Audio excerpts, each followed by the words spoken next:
Hi, this is Robert with Designer Concepts Landscaping with your tip of the week.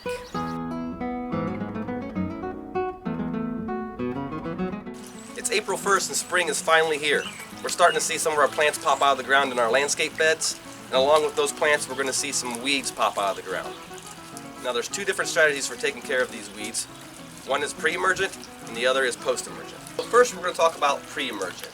And as the name implies, we're going to try to target these weeds before they emerge from the ground. The product that we use is called Preen. And what Preen does is it targets the weed seeds before they germinate.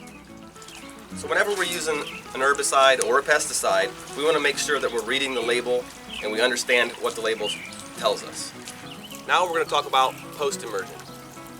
As the name implies, we're targeting weeds that have already emerged and that are already growing.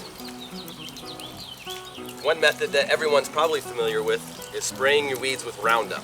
Alright, as you can see, we have some dandelions in this landscape bed, and there's some coreopsis and some grass that we don't want to hit with the Roundup.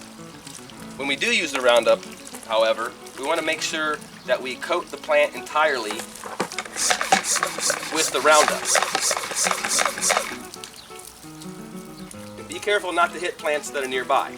So in this particular case we have a nice big dandelion that is from last year. So it's going to have a deep root, and if you notice it's right next to this coreopsis in the grass, so we really can't spray it.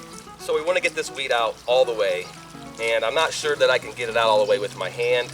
So I'm going to use a tool like a hand shovel. So I'm just going to kind of clear out around the plant a little bit with my finger. And I'm going to dig down here, and I'm going to pop this plant out. I'm going to try to. And you can see, if I clean off all this dirt, it should probably have a pretty deep taproot. Now, I probably didn't get quite all of the root, but I got about 90% of it. So I don't think this plant will come back. Thanks for watching. Please subscribe to our YouTube channel for more landscape tips.